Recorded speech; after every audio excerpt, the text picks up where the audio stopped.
So I'll start with a brief intro into distributed computing or distributed network. A distributed network, roughly speaking, consists of a set of individuals that we call nodes, and every node, it cannot see the entire network. It has only a local view on the network. It can see its local neighbors or maybe the neighbors of its neighbors, but it cannot see the entire network.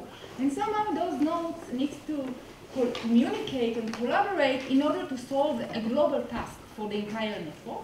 So that definition of distributed network is quite general, and it captures many of the computational settings that we all know. It can be human in a social network, robot in a swarm, computers in a data centers, but also biological networks such as neurons in our brain or ants in colonies. All these networks have in common the same principle that every node can only see its local neighborhood, but it cannot see the entire neighborhood. Okay?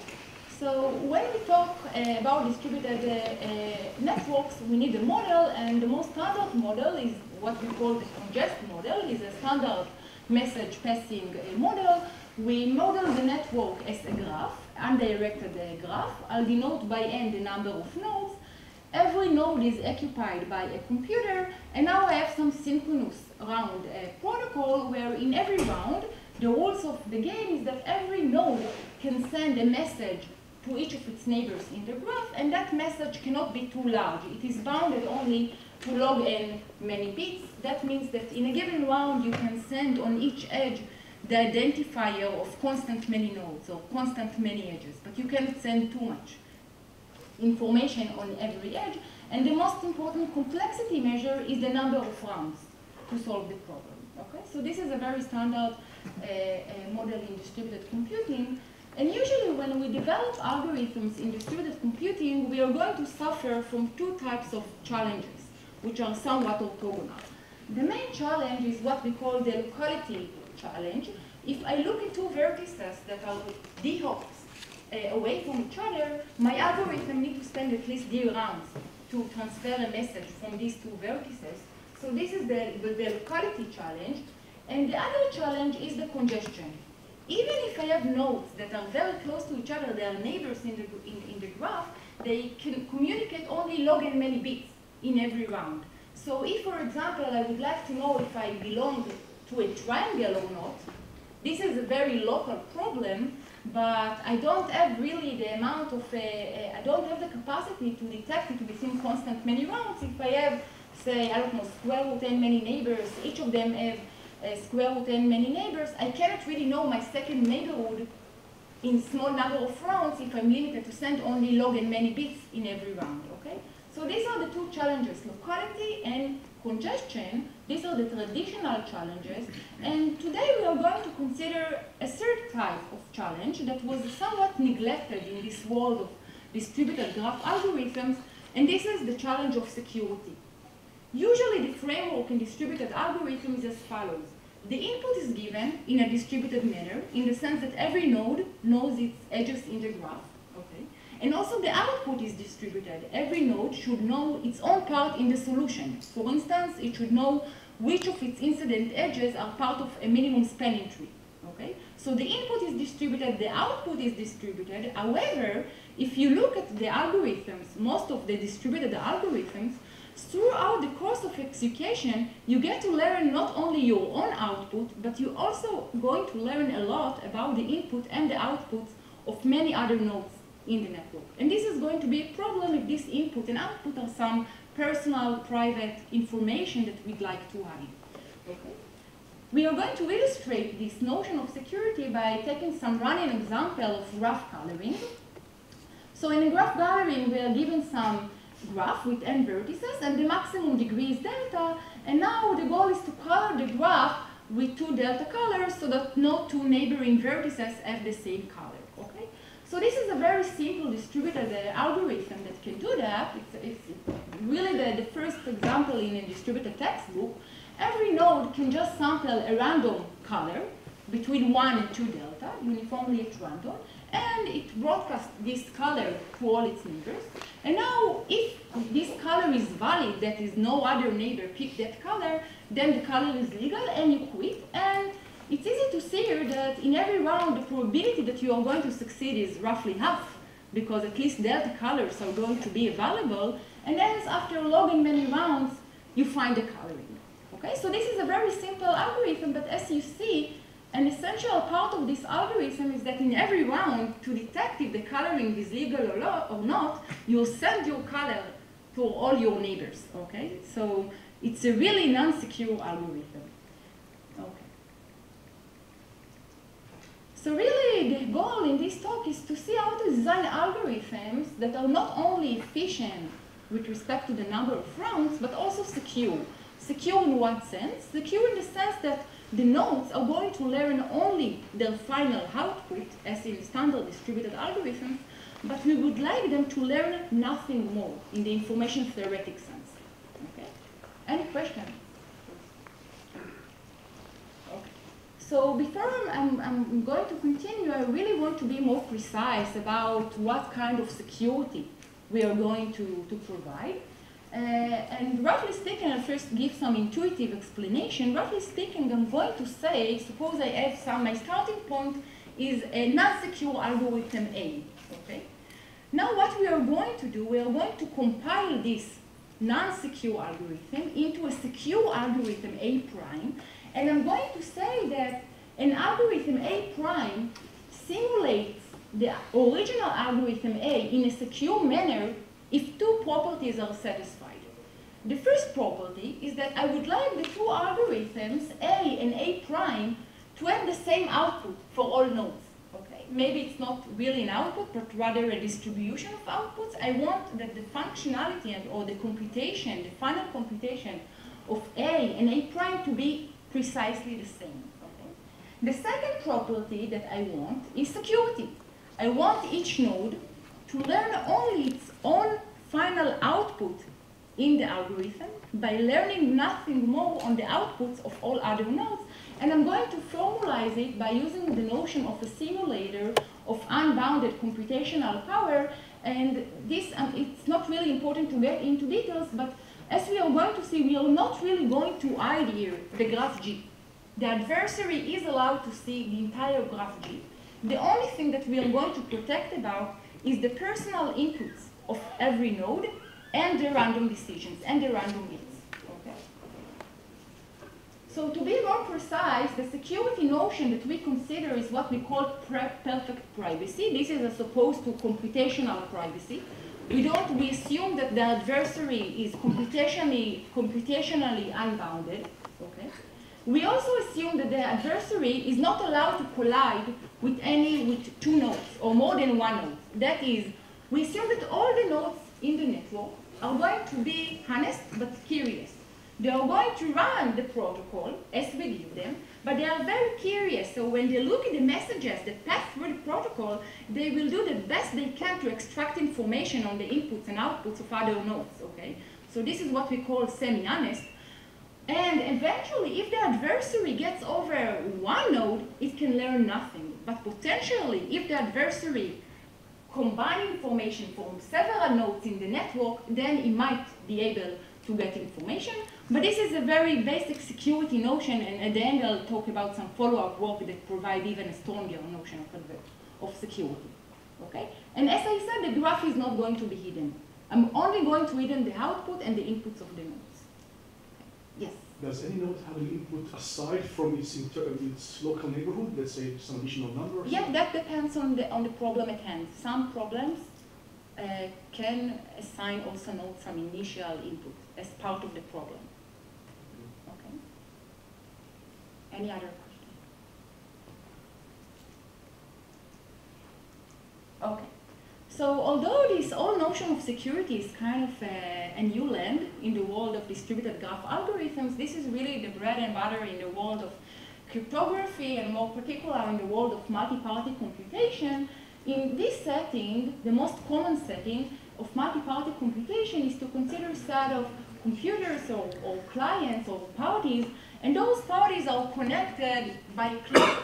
So really I have a secure channel between every two nodes, and now the goal of all nodes is to compute, every node has some private input, and now the goal is to compute a global function in a secure manner.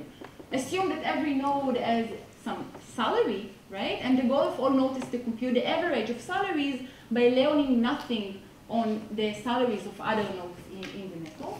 So that setting of MPC has been thoroughly studied, gazillions of papers. I'm not going to really mention them. What I do want to say is that all this work most of this work assume that the graph is really a clique, and under these assumptions, you can consider much stronger adversaries than the one that we consider. Okay? Okay.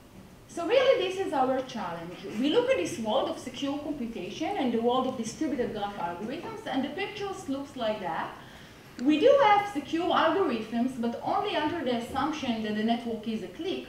And we do have efficient distributed algorithms for general graph topologies, but these algorithms are highly non-secure. And the question is, how can we get the good of both worlds and get algorithms that are both secure and efficient? And this is our main result. So we consider any input graph G as diameter D and max degree delta. These are going to be important parameters, so you're going to see. We are also going to assume that our graph is two vertex connected, meaning that a removal of a single vertex cannot disconnect the graph. Also, this is going to be essential, as we are going to later see. And now our result is to provide a general compiler that can take any natural distributed algorithm A, which is not secure. It runs in Aram, and then we can compile it into a secure distributed algorithm A prime, okay, algorithm that has exactly the same functionality, but you learn nothing more than your own output. And this is what you pay. You pay your overhead that depends on the diameter and some poly of the maximum degree. And indeed, all these factors, the diameter, delta, at least additively, there are necessaries. And I'm going to use this tilde notation to write some polylog and factors. I'm going to do it throughout the talk a lot. Okay, so this is the main result. I do hope to tell you what is a natural algorithm. What I mean by natural, I mean algorithms in which the local computation performed at every node is polynomial. Okay? So in the distributed model, a priori, at least by the model, nodes are allowed to solve NP problems locally, because you don't pay for local computation. But in most distributed algorithms, we don't really take advantage of this whole, and most of our algorithms are natural in the sense that nodes do perform local computation which are polynomial in their input size. Okay? Yes? Is the adversary natural too? No, the adversary is perfect secure. That is, the adversary is computationally unbounded. Okay. It's very important point that it's perfect. Okay. So now as a corollaries, you can think of any of your favorite distributed graph problem. It can be coloring, MIS, maximal matching. All those can now be computed in a secure sense, in the sense that you learn only your own color, you only learn which of your edges are in the matching, but you learn nothing more about the solution. Okay. I do want to say that the problem of having a distributed or secure computation for general graphs has been tackled also by the MPC community, but their approach was somewhat different than ours in the sense that their starting point was having some secure protocol to compute some function f on the click. Okay? And they have some protocol to translate this secure protocol on the click for general graphs. And then you get some algorithm. Usually, when you look at it in the eyes of the congest model, the algorithm is inefficient, but it's not really clear why. It can be the case that the price that you pay is not because of security, but maybe the function f is just not a function that can be computed in a distributed manner on a general graph in a good way. In contrast, what we are doing is, instead of taking a protocol on a click, we start with a good distributed algorithm, okay? And now we translated this distributed algorithm, we compile it into a secure algorithm that works on general graphs. And this approach has the benefit that it allows us to decouple between the price of locality and the price of security, okay? So we have a distributed algorithm that runs in R rounds. This is the price of locality. And now to make it into a secure distributed algorithm, we pay your overhead that depends on the diameter, poly delta. This is the price of the security. Okay. Any questions? One natural idea that comes to mind is to simulate the clique by your graph, right? Right. But this might be very hard in the congestion model, because it might be the case that you need to find many short paths that are almost edge disjoint between every pair of neighbors. Right, but you're allowing D poly delta, so you can embed an expander instead and try to. Yeah, but simulate. many graphs, there is a cost for that, and I might not be able to decompose my entire graph into an expander. I will have some leftover, which is sparse, and I would not really know how to handle that. But it is a plausible approach, definitely. Yeah. Any other question? Okay. Okay. So what we are going to do now, I'm going to show you some highlights of this secure compiler. We are first going to see how it works only for a single round. Already this step captures most of the ideas. Then I'm going to show you that already this single round simulation lead to an introduction of a new combinatorial graph structure. For me, it's the most exciting part of how cryptographic requirements give rise to new combinatorial graph structure. And then we are going to see, or at least I'm going to hand wave how to do it, how to simulate it in many rounds. Okay. So let's start, and let's assume that I just have now a single round distributed algorithm. This single round distributed algorithm is very simple because I can just characterize it by a single function. So I have some node Alice, it has neighbors. What can happen in a single round? This node gets messages from all its neighbors, and then it outputs some function that depends on its own state, and all the messages that it got from its neighbors. So this is any single round distributed algorithm looks like that. And to have some concrete example in our mind, let's think of the example of color verification. So in color verification, every node has a color. We just want to know if the color is legal. There is a naive single round distributed algorithm. Just send your color to all your neighbors and verify that the color is legal. Okay? So keep that in mind because already single round captures something. Okay. So now thinking about this color verification, what we are going to ask ourselves... I have a question about the model. Yes. Mm-hmm. If one node realizes that there is a conflict, does it still have to inform all the others? How is the final decision, which is global, going to be communicated from the fact that one node realizes that there is a conflict? That's a very good question. Usually in the setting of distributed verification, the setting is that if the input is legal, everyone should output yes, and if the input is illegal, it's sufficient to have only one node that will say no. You don't care how it's propagated? No. Okay. So now really the goal is to verify that the coloring is legal, but eventually we want every node to know only a single bit, yes or no, without learning anything about the colors of the neighbors or the neighbors of the neighbors, etc. So this will be our goal. What we are going to do, as we are going to see,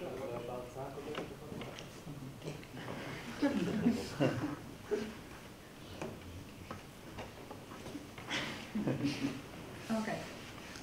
So the problem that we need to solve actually really going to fit a model that is called the private simultaneous messages. This model was introduced as a very basic model in secure computation, and we are very lucky to have 2/3 of the FKN people in this audience, Feige, Kilian, and Or. So in this setting, what we have a bunch of clients that are connected to a single server, okay, by a start. Now every client has an input. It can be a salary, okay, and the goal is for all the clients to send messages for the server such that the server can compute in a secure manner some function of all the inputs of the clients, while learning nothing more about the inputs of the clients. For instance, the server wants to compute the average salary of all the clients without learning about the individual salaries, okay? So this model was introduced by FKN, and they gave us a very efficient recipe to how to solve it for any function f, provided that f is nice, say that f can be computed in small space. And the recipe works as follows. First, they are going to assume that all the clients share a secret that the server doesn't know, so they have some shared randomness. And now there's going to be a one-shot protocol. Every client, using the shared randomness and its own input, going to send a message to the server going to get all these messages, and somehow, miraculously, it's going to compute the function f, okay? So also the messages also depends on the function f that we care about, etc. So this is a very good recipe, and it's very useful in our setting. In our setting, we can think of the server as this node u that would like to see that his color is legal, and all the clients are simply the neighbors of the node. There are some subtle differences. For instance, in this setting, the server doesn't have an input, whereas in our setting, also every node has its own color, but this is a minor issue. There is a second minor issue, that what is the message size? So as I said, if f is nice, the message size is going to be okay, even in the congest model. So we should not care about that. The main issue is this assumption. The starting point for the FKN protocol is for all nodes, for all clients, to share some shared randomness that is hidden from the server.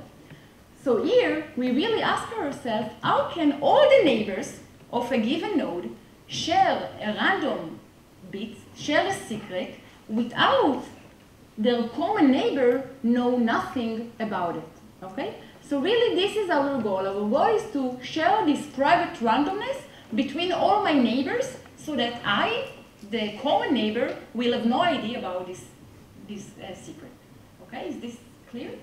Okay. So now comes really the difference between a computational secure setting and a perfect secure setting, because in the computational secure setting, there is actually a simple solution to that. You can just have some public key encryption scheme. You can have every node as its own public key and secret key. I'm not going into details, but you can solve it efficiently as a function of the degree and the security parameter. So really the problem is like not really interesting in the computational setting. The main challenge is how to solve this problem in the perfect secure manner.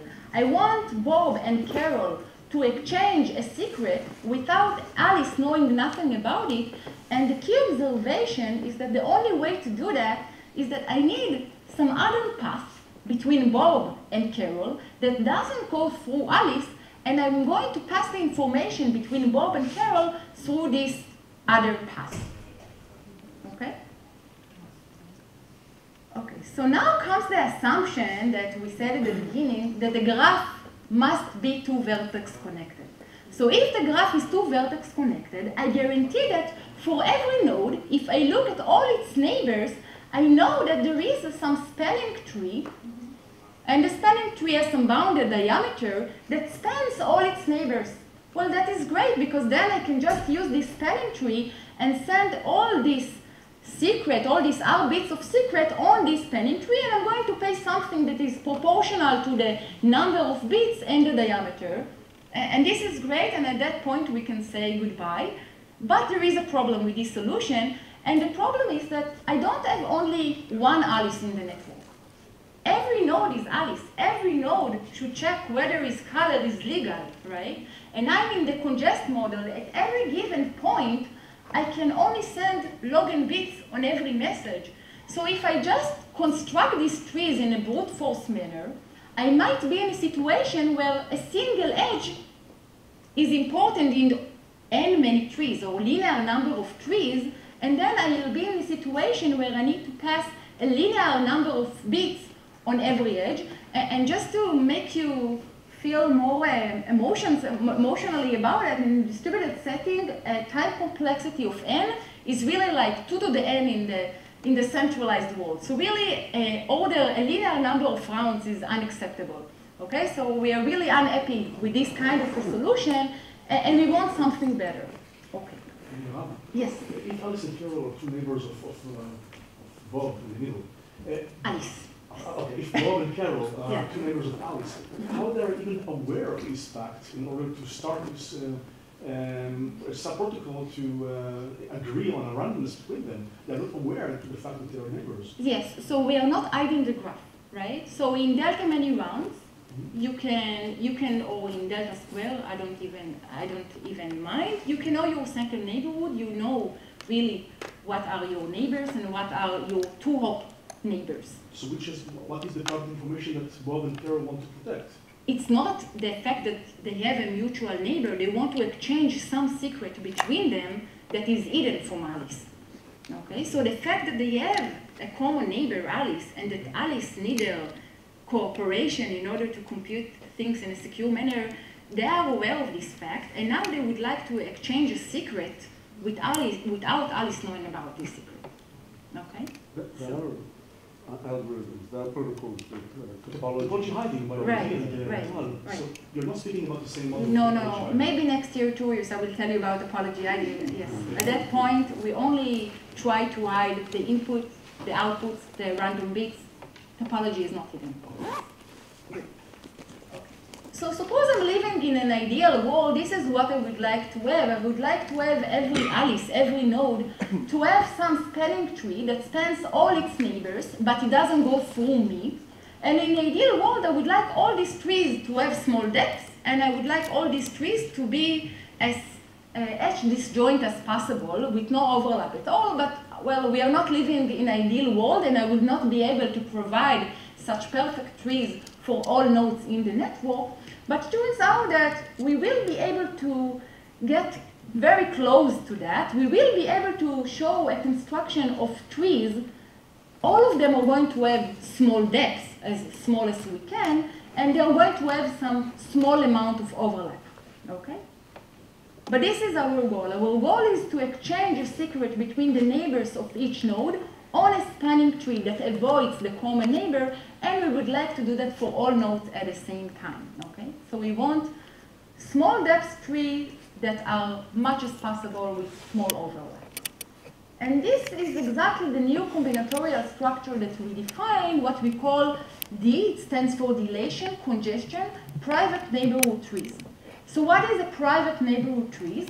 It's a collection of entries, one per node, such that every tree, the tree of TUI, it spans all the neighbors of UI, but it doesn't go through UI. So this is the structure that you have to pass information, pass the secret between my neighbors without me knowing about this information. Every tree is going to be of depth D, this is the dilation, and every edge is going to belong to at most C many trees. Okay? So these dilation, congestion parameters are very important in packet routing, okay? Because this is usually the parameters that characterize the time it takes to pass information. So here I really want every tree to be of depth D, every edge to participate in C trees, and then I can use a random delay approach to send information of all these trees in this amount of rounds that depends on the congestion and the dilation. But really, both of them are important. Okay. Questions? Okay. So here's the theorem. The theorem says that for every two vertex connected graph, we can compute such a collection of private trees such that the diameter of every tree is going to be delta D, where delta is the max degree and D is the diameter. And the congestion is going to be O of D. That is, every edge is going to belong to diameter many trees. And both of these are existentially optimal. So for the diameter, you can see that it might be the case that when I remove a node, the diameter becomes delta D, right? And on the other hand, if I look at congestion in the cycle graph, it might be the case that a single edge appears in diameter many trees. Okay? So both of these parameters are existentially optimal, but it also means that I can send information on all the trees in essentially the same time of passing information on a single tree, because the congestion is even less than the dilation. Okay. We can also construct these structures in a distributed manner, but in the distributed by having this distributed algorithm. So far it was only a combinatorial effect. But here we are not having such a perfect situation. We have some extra 2 to the square root log n that we need to pay in order to have efficient construction, both in the dilation and in the congestion. Okay. Okay. So yes. Tilde is hiding polylog logs in d and delta. Polylog n. N also. Yes.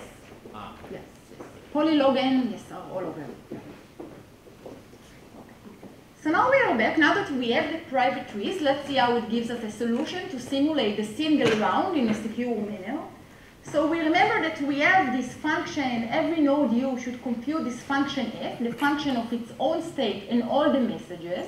So this is what we are going to do. Every node u is going to have its own private tree. We are going to exchange random bits on this private tree for all nodes at the same time. And now we can really simulate the PSM protocol because we do have now the random bits. And then we just simulate the secure PSM, and we get a round simulation in a time that depends on D and poly D. Okay. Any question about the secure simulation of, yes? Yeah, so in the communication, in the private neighborhood tree, yes, the elements there get to know some of these secret bits, but you're not worried about that because that's partitioned from the rest of the algorithm, is that right? Right. I mean, the only important thing for me is that in every neighborhood, all my neighbors know a secret that is hidden from me, that I don't know. Once I have that, I can just apply the PSM protocol because this was a prerequisite for the PSM protocol. So secret, say randomized bits generated by nodes yes. can be displayed around the neighborhood as long as it's done in a controlled way. Right. Okay. Okay. So now I'm really going to say a few things about many rounds. When we consider many rounds, I think the most immediate solution is just to say, well, I have a solution for a single round, let's just repeat it for every round in the protocol, but this is clearly dangerous because then you get to learn all the intermediate states throughout the protocol, which we want to avoid. So instead, what we are going to do is that throughout the protocol, every node is not going to know its own state or the intermediate state. It's only going to know the encrypted state, and the keys to decrypt this state are held by its neighbors. Okay? So we are going to run the protocol in an homomorphic manner on all these encrypted messages and states, and only in the final round we are going to open the box and to discover the final output and to decrypt the state. Okay? So this is the idea how to move from many rounds, from single round to many rounds. Okay. So now, as we said, really the star of the talk, I think, is private neighborhood trees, but it turns out that to construct private neighborhood trees, we need to consider a more basic combinatorial object, which I'm going to talk on now. Once we construct that, getting private neighborhood trees is easy. So really the main combinatorial work is on this object. And now I'm going to explain it. So this is called cycle cover or low congestion cycle cover. So what is a cycle cover? So assume that my graph is 2H connected. A cycle cover is just a collection of cycles that covers all the edges in my graph. So every edge appears on at least one cycle in this collection. Every cycle is going to be short. Its length is going to be at most D. And every edge is going to appear on at most C many cycles. Okay? So I'm going to cover all edges in my graph by cycles that are short and are almost at edge disjoint. The overlap is C. Okay. Once you have cycle cover, as I said, maybe if I have time, constructing private neighborhood trees is just log an iteration of this cycle cover. But really the problem is how to compute cycle cover that have both short lengths n small amount of overlap. And this is the main theorem. The theorem says that if I'm given a 2H connected graph, it always has a cycle cover such that the length of every cycle is like the diameter, and the congestion is polylog n. Okay? So again, this is existentially optimal. I can just consider the cycle graph. It might be the case that I must use cycles of length diameter, but the congestion that I get is really polylog n. So this is existentially optimal, but one can also consider the optimization version of this problem. Okay? So suppose now I want to compute a cycle cover that covers all edges in the graph, but now if I look at every edge, and I know that in the original graph G, there is a short cycle that this edge appears on, I also want it to be covered by a short cycle in the cycle cover, okay? And it turns out that once you have the above result, you can get very easily also this optimized version. That is, you can compute a cycle cover such that every edge, if it's covered by a short cycle, say a cycle of length x in the graph, I can find it in the cycle cover, a cycle of length at most polylog n times x, okay? So every edge gets covered by a cycle of almost optimal length with respect to every edge, okay? And still, the congestion is bounded by some polylog n factors. So really, I'm optimizing with respect to the individual edge as much as this is the best that we can. Okay. So now in the 10 minutes left, I'm going to tell you about how to construct these cycle covers. And let's start with the first observation of what one can do. And the first observation comes from the following fact. It's also known as the Moore bound, which essentially states that if I have a graph, n vertex graph, that has at least 2 n edges, it means that its gears, its smallest cycle, has length at most 2 log n, okay? So that just means that if my graph is relatively dense, it has at least 2 n edges, I can find a short cycle of length 2 log n. How can I use this statement? Well, suppose I'm given a graph and this graph is dense. I can just do the following procedure. I can compute the shortest cycle and omit it. If my graph still has more than 2 n edges, I can find another short cycle and omit it. I can continue this way, computing edge disjoint cycles of length log n until I left with only 2 n edges. At that point, I'm stuck. I don't know nothing about the graph, that maybe the diameter, maybe the graph is not connected, but I'm left only with 2 n edges, okay?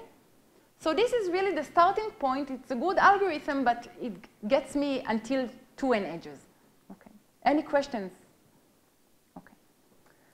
So really, it's all really the fighting about covering these 2 n edges by short cycles. Okay. So here it's a first attempt to handle these edges. One can do the following thing. We compute a BFS tree, okay? And suppose for the rest of the talk that we only need to cover only the non-tree edges by short cycles. So the immediate solution is just to take the fundamental cycle of every non-tree edge in the tree, and that will provide me cycles of good lengths, of length diameter, but the congestion is going to be very bad because it might be the case that I'm going to reuse the same edge in the tree many, many times, okay? So that looks quite depressing because it means that I cannot really use the BFS tree too much, but also if I omit the BFS edges from my graph, maybe the remaining graph has a diameter that is too large. So I must use the BFS edges, but in a careful manner, not by taking the fundamental cycles. Another attempt is to say, well, suppose that my graph has every vertex has even degree, then my graph is Eulerian, then I can just compute a Eulerian cycle, and the length here might be n, but the congestion is going to be good, okay? So here is our approach to have cycles that are both short and with low congestion.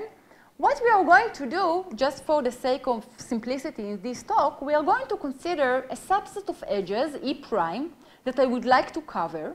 And let's assume that all these edges are between the leaves of my BFS tree, okay? Just for the sake of explanation here. And what we are going to do is that we are going to partition the leaves into blocks. Every block is going to have bounded density. By bounded density, I mean that the number of edges to be covered that are touched by nodes in a given block is bounded by a constant, okay?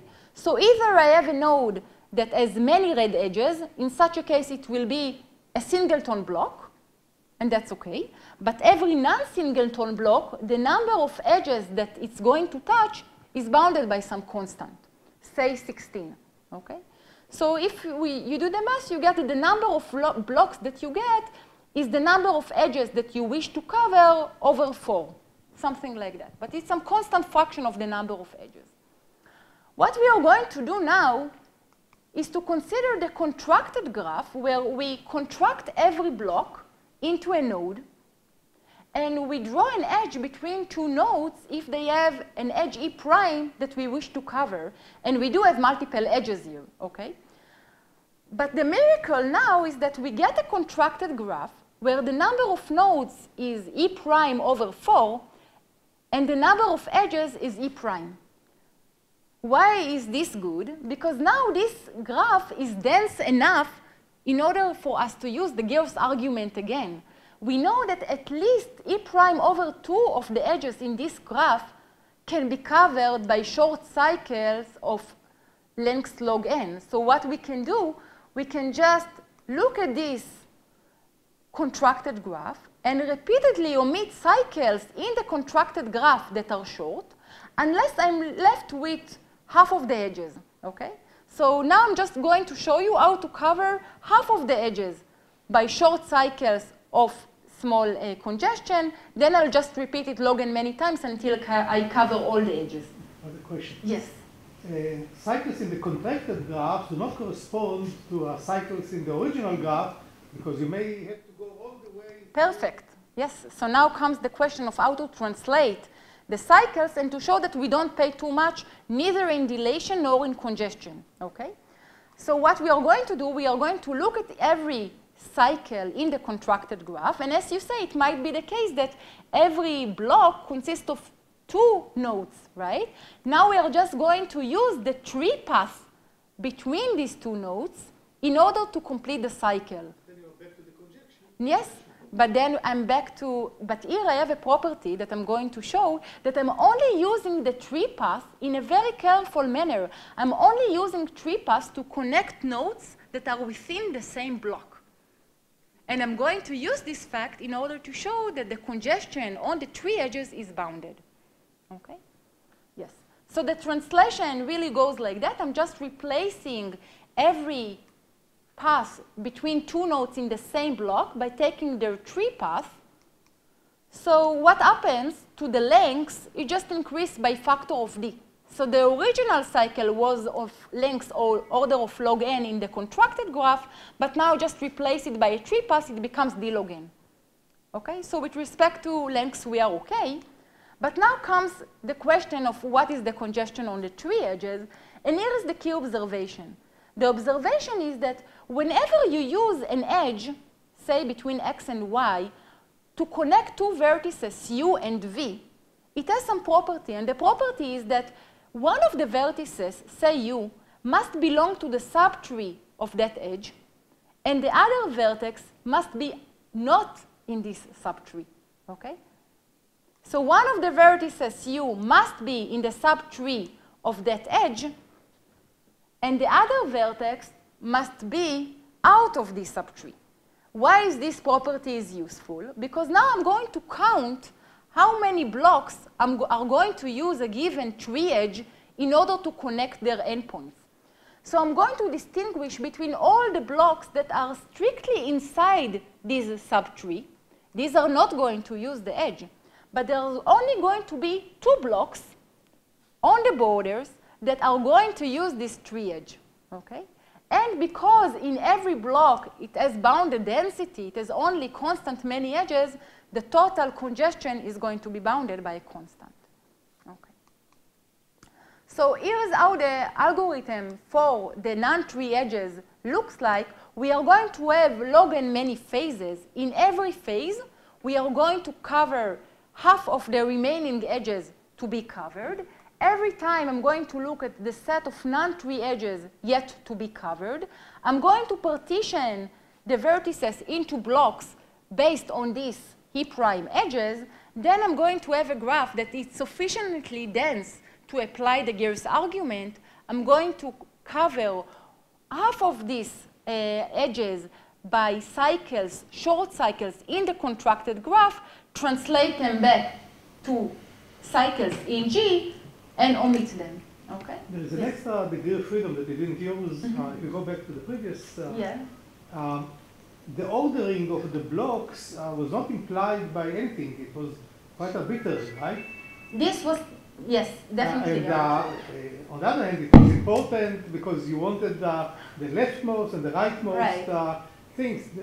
So reordering the blocks might give you improved efficiency, which you didn't care much about. Yes, because here it was constant. Right, right. Actually, in the full proof, we don't really care only about the leaves. We care about all the vertices, and then we just do a post-order traversal on the nodes. So whatever ordering that have this property of continuous numbering in a block, we do the job, yes. Okay. Okay. So this is really the entire algorithm for the non-tree edges. Handling the tree edges is significantly harder, so I'll skip at that point. And as we said, once we have this cycle cover, we can really get these private neighborhood trees. I'm not going to explain a lot about it, but just notice that in private trees, the goal is to connect all my neighbors. If I just compute one phase of cycle cover, I already reduced the number of connected components in my neighborhood by factor 2. So if I just do some recursive forest growing of applying the cycle cover, I can get also private neighborhood tree. Okay. I just want to mention towards the end that this cycle cover turns out to be by now my favorite thing to play with. It turns out that it has many other applications to other settings in resilient distributed computation. It's also efficient for Byzantine fault. The reason for their efficiency is that cycle cover really provide you two alternating ways to communicate with your neighbors. The immediate way on an edge, and the alternate path given by the cycle. And you can use this alternate path in order to protect yourself against a Byzantine adversary. Okay? In a follow-up work, we also have some result about how to handle stronger adversaries, conditioning on the fact that my graph is very connected. It also has some relation to spectral graph specification, which I won't talk about. But really, this is the essence of the talk. Our goal is really to take cryptographic requirements and to make our distributed algorithm secure. And in order to do that, we need to really understand how to exchange secret in a graph in an efficient manner and what's the underlying combinatorial structure to do that. So from cycle cover, we get private neighborhood trees, and this is what gives us eventually the secure compiler. Thank you.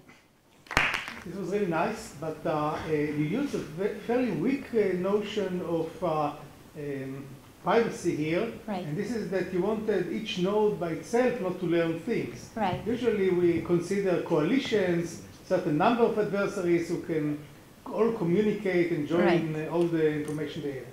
So can you say anything in a situation where nodes can combine them? Yes, yes, definitely. So one thing to notice is that if the graph is two vertex connected, having an adversary that takes over one node is the best that one can hope for, because if it takes over two nodes, it might disconnect the graph. So really what I'm trying to compete here is the graph, the vertex connectivity of the graph. If I'm given that the graph is k vertex connected, my dream will be to have an adversary that is allowed to collide with, say, k-1 many, And hopefully, with Elon, we are getting closer to this dream. By actually, yes. I can allow you to have only two edge-connected graphs, but the collusions are only those which will not disconnect the graph. So I restrict which collusions are allowed. I see. I see. That's a good problem too. Yes, definitely.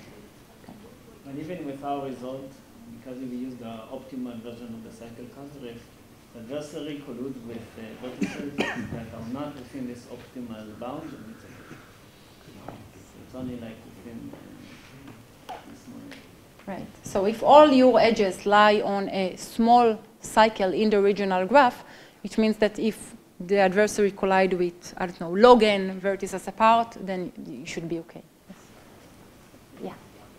So you made the assumption in the beginning that every processor has to have a normal computation, right? Yes. Polynomial. So where does it come into play? In the message size. When we use the PSM, the message size of the PSM is good only if we have some nice properties of the function f.